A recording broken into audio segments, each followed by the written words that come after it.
ಸತ್ಯಂ ಜ್ಞಾನಂ ಅನಂತಂ ಬ್ರಹ್ಮ ಸರ್ವಶಕ್ತೇಕಂ ಸರ್ವೈಃ ಈಡ್ಯಂ ಸರ್ವದೈಮಿ ಸುಪ್ರೇಷ್ಠಂ. ಯಾವುದೀಗ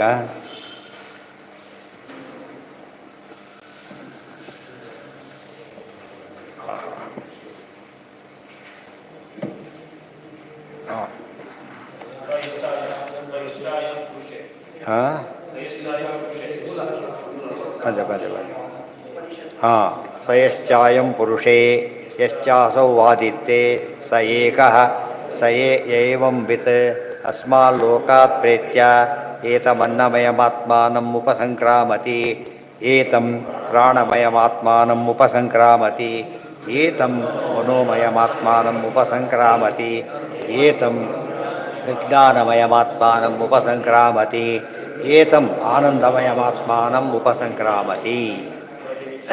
ಇಷ್ಟು ತಿಳಿಬೇಕು. ಯಶ್ಚಾಯಂ ಪುರುಷೇ ಯಶ್ಚಾಸೌ ಆದಿತ್ಯೆ. ನಮ್ಮೊಳಗೆ ದೇವರಿದ್ದಾನೆ, ಸೂರ್ಯನೊಳಗೆ ದೇವರಿದ್ದಾನೆ, ಇಬ್ಬರೂ ಒಂದೇ. ಈಶಾವಾಸ್ಯದಲ್ಲಿ ಬಂತಿದ್ದು ಸೋಹಮಸ್ಮಿ ಅಂತ ಬರಬೇಕಾದ್ರೆ ಇದು ಅರ್ಥ ಬಂತು. ಅದೇನು ಅಂತ ನಾನು ದೇವರನ್ನು ತಿಳ್ಕೊಳ್ಳೋದಲ್ಲ. ಸೂರ್ಯ ಅಂಬುದು ಉಪಲಕ್ಷಣ. ಸೂರ್ಯಾದಿ ಸರ್ವಗತನಾದ ಪರಮಾತ್ಮನೋ ನನ್ನೊಳಗೆ ಪರಮಾತ್ಮನೋ ಒಂದೇ. ಇದು ಮುಖ್ಯ. ನಮ್ಮದು ಒಂದೇ ಬ್ಯಾಂಕು ಅಂತ ಹೇಳೋದಿಲ್ಲ. ಒಂದೇ ಬ್ಯಾಂಕ್ ನಮ್ಮದು, ಮತ್ತು ಒಂದೇ ಅಕೌಂಟು. ಹೀಗೆ ಕರೆದಾಗೆ ಆ ಅರ್ಥದಲ್ಲಿ ನಾವೇ ದೇವರನ್ನು ತಿಳ್ಕೊಳ್ಳೋಕೆ ಹೇಳಲಿಲ್ಲ ಅಲ್ಲಿ. ಒಂದಷ್ಟು ಈಶಾವಾಸ್ಯದಕ್ಕೆ ಅದೇ ವ್ಯಾಖ್ಯಾನ ಇದೆ. ಈಶಾವಾಸ್ಯದಲ್ಲಿ ಏನು ಹೇಳಿದ್ರಲ್ಲ ಅದಕ್ಕೆ ಅರ್ಥ ಇಲ್ಲಿ ಹೇಳ್ತಾ ಇದ್ದಾರೆ. ಉಪನಿಷತ್ತಿನ ಅರ್ಥನೇ ಇದು, ಬೇರೆ ಅಲ್ಲ. ಆಚೆ ಎರಡು ಕಡೆಯೂ ಅದೇ ಅರ್ಥ ಮಾಡಿದ್ರು, ಸಮಸ್ಯೆ ಬರಲೇ ಇಲ್ಲ. ಅವ್ರು ಏನು ಬೇರೆ ಅರ್ಥ ಮಾಡಬೇಕು ಅಂದ್ಬಿಟ್ರು. ಆಚಾರ್ಯ ಎರಡು ಕಡೆ ಒಂದೇ ಅರ್ಥ ಮಾಡಿ ಸಮಸ್ಯೆ ಬರಲೇ ಇಲ್ಲ. ಮುಂದೆ ಹೇಳ್ತಾರೆ, ಈ ತಿಳ್ಕೊಳ್ಳೋದ್ರಿಂದ ಅನ್ನಮಯ, ಆಮೇಲೆ ಪ್ರಾಣಮಯ, ಆಮೇಲೆ ಜ್ಞಾನಮಯ ಮತ್ತು ಮನೋಮಯ, ವಿಜ್ಞಾನಮಯ, ಆನಂದಮಯ. ಆನಂದಮಯ ಒಂದು ಅಲ್ಟಿಮೇಟ್. ಇಲ್ಲಿ ಮಯ ಅಂತ ಹೇಳಿದ್ದೆಲ್ಲ ವಾಸುದೇವಾದಿ 5 ರೂಪಗಳನ್ನು ಹೇಳೋದೀಗ. 4 ವಾಸುದೇವ ರೂಪಕ್ಕೆ ಹೋಗಿಬಿಟ್ರೆ ಮುಗಿದು. ವಾಸುದೇವ ಹತ್ರ ಹೋಗಿಬಿಟ್ರೆ ಮತ್ತೆ ಹುಟ್ಟೋದಿಲ್ಲ. ಮೋಕ್ಷ ಕೊಡೋ ರೂಪ. ಸೊ ಒಂದೊಂದು ನಮ್ಮ 5 ರೂಪ ನಮ್ಮ ದೇಹದಲ್ಲೇ ಇದೆ. 5 ಕೋಶಗಳಿದೆ. 5 ಕೋಶದ ಭಗವದ್ ರೂಪಗಳಿವೆ. ರೂಪಗಳಲ್ಲಿ ಭೇದ ಇಲ್ಲ. ವಾಸುದೇವರ ಅನ್ನಮದೋಳು ಅಲ್ಲಿಂದ ಶುರುವಾಯಿತು. ಎಂಡಾಗೋದು ಈ ಕಡೆಯಿಂದ ಹೊರಟಾಗ ಅಲ್ಲಿ ಎಂಡಾಗ್ತಾರೆ. ಆ ರೀತಿ ತಿಳ್ಕೊಂಡ್ರೆ ಉಪಸಂಕ್ರಾಮತಿ ಅಂದರು. ಹತ್ತಿರ ಹೋಗ್ತಾನೆ ಅಂದರು, ಐಕ್ಯ ಹೋಗ್ತಾನೆ ಅಂತ ಹೇಳಲಿಲ್ಲ. ಹತ್ತಿರ ಹೋಗ್ತಾನೆ. ಬೆಂಗಳೂರು ಬಂತು ಇಳಿರಿ ಅಂದರು. ಬೆಂಗಳೂರು ಆಗಿಬಿಟ್ರೆ ಇಳಿರಿ ಅಂತ ಹೇಳಿದ್ರು. ಆಗಿಲ್ಲ. ಬೆಂಗಳೂರು ಬಂತು ಇಳಿರಿ, ಬೆಂಗಳೂರು ಆಗಿಬಿಟ್ರಿ ಎಲ್ಲರೂ ಕೂಡ ಅಂತ ಕರೆಯೋದಿಲ್ಲ. ತದಪೇಷ ಶ್ಲೋಕೋ ಭವತಿ. ಇದೆಲ್ಲ ಹೇಳಿದ್ದಾರೆ. ಯಥೋ ವಾಚೋ ನಿವರ್ತಂತೆ ಅಪ್ರಾಪ್ಯ ಮನಸಾ ಸಹ ಆನಂದಂ ಬ್ರಹ್ಮಣೋ ವಿದ್ವಾನ್ ಅಭಿಭೇತಿ ಕುತಶ್ಚರ ಇತಿ. ಅದಕ್ಕೆ ಯಥೋ ವಾಚೋ ನಿವರ್ತಂತೆ ಅಪ್ರಾಪ್ಯ ಮನಸಾ ಸಹ.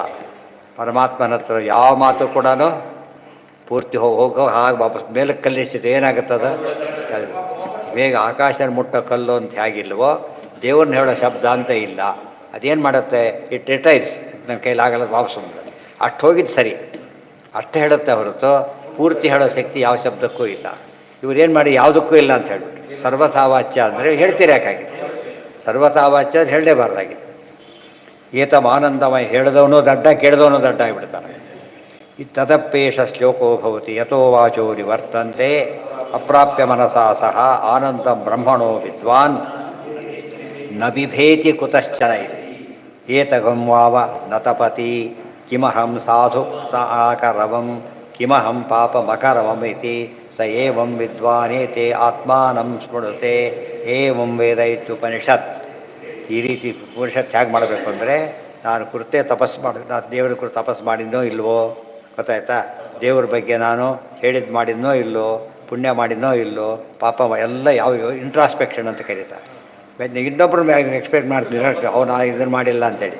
ನಾವು ಮಾಡಿದ್ದೇವೆ ಯೋಚನೆ ಮಾಡಬೇಕು. ಬರೆದವನು ತಾನು ಬರೆದಿದ್ದನ್ನು ಯೋಚನೆ ಮಾಡಿ ಪಾಸ್ ಆಗ್ತಾನೆ ಹೊರತು ಇನ್ನೊಬ್ರು ಬರೆದಿದ್ದು ಯೋಚನೆ ಇಲ್ಲ. ತನ್ನ ಕರ್ಮ ರಿವಿಷನ್ ಅಂತ ಹೇಳ್ತೀವಲ್ಲ ಹಾಗೆ ಪ್ರತಿನಿತ್ಯ ರಿವೈಸ್ ಮಾಡಿಕೊಟ್ಟ ಒಂದು ಎಷ್ಟೋ ಹೆಲ್ಪ್ ಆಗುತ್ತೆ ಅವರಿಗೆ. ಯಾವುದೋ ಒಂದು ಬಿಟ್ಟು ಹೋಗಿಬಿಟ್ಟಿರುತ್ತೆ, ಏನಾಗಿರುತ್ತೆ ಸರಿ ಮಾಡ್ಕೊಬಿಡ್ಬೋದು. ಪ್ರತಿನಿತ್ಯ ಇವತ್ತು ತಪ್ಪು ಮಾಡಿದ್ದು ಗೊತ್ತಾಗ್ಬಿಟ್ಟು ನಾಳೆ ತಪ್ಪನ್ನು ಅವಾಯ್ಡ್ ಮಾಡ್ಬೋದು. ಎಲ್ಲ ಕಾರ್ಯಗಳಾಯ್ತಾ, ಪೂಜೆ ಕಾಲಕ್ಕೆ ಯಾವ್ದಾದ್ರು ಮಿಸ್ ಆಯಿತಾ, ನಾಳಿಂದ ಮಿಸ್ ಆಗಬಾರ್ದು. ಆ ರೀತಿ ಕೂಡಿಸ್ಕೊಂಡ್ರೆ ಸರಿ. ಇವತ್ತು ಉಪ್ಪು ಕಡಿಮೆ ಆಗಿ ನಾಳೆ ಸರಿಗೆ ಹಾಕ್ಕೊತಾರಲ್ಲ ಹಾಗೆ. ದಿವಸ ಇದೇ ರೀತಿ ಹಾಕೋದಲ್ಲ, ತಪ್ಪು ತಿದ್ಕೊಳ್ಳೋ ರೀತಿ ಅದು. ಇದು ಮಾಡ್ಕೊಳ್ದೆ ಹೋದರೆ ಎಂದೂ ಸಾಧನೆ ಮಾಡೋಕ್ಕೆ ಬರೋದಿಲ್ಲ. ನಾನು ಮಾಡಿದ್ದೇ ಸರಿ ಅನ್ನೋ ಭಾವನೆ ಬಂದರೆ ಉದ್ಧಾರ ಆಗೋದೇ ಇಲ್ಲ. ಕೊನೆಗೆ ಎಲ್ಲ ಸರಿ ಇತ್ತಾ ಸತ್ಯ ದೇವರ ದಯ, ಮತ್ತು ನಾಳೆ ಹೀಗೇ ಮಾಡಬೇಕು. ಇವತ್ತು ಸರಿ ಇದೆ ಮುಗಿಲಿಲ್ಲ, ಮತ್ತು ನಾಳೆ ಹೀಗೇ ಮಾಡಬೇಕು. ಇದನ್ನು ಉಳಿಸ್ಕೋಬೇಕು, ಹಾಗೇ ಬೆಳೆಸ್ಕೋಬೇಕು.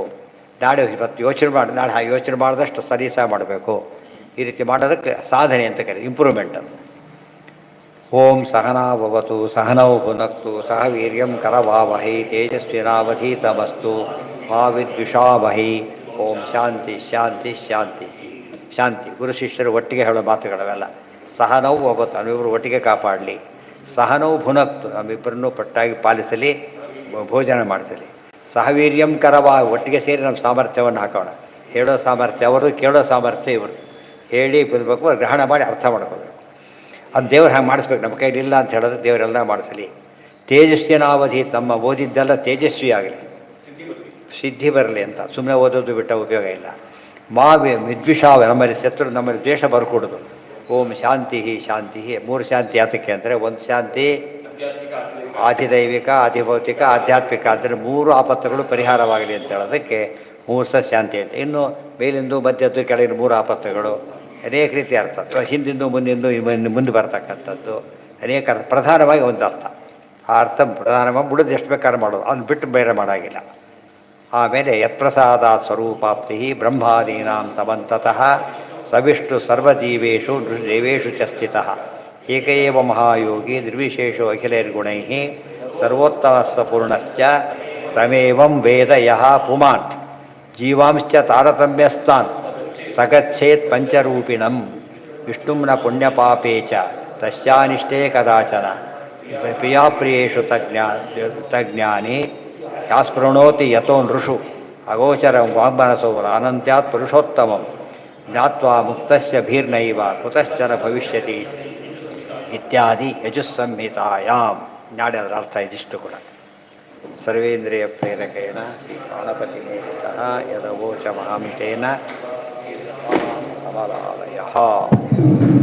ಕಲ್ಯಾಣೋತ್ಸವ ಆಮೇಲೆ ಬೆಳಿಗ್ಗೆ ಎಲ್ಲಿ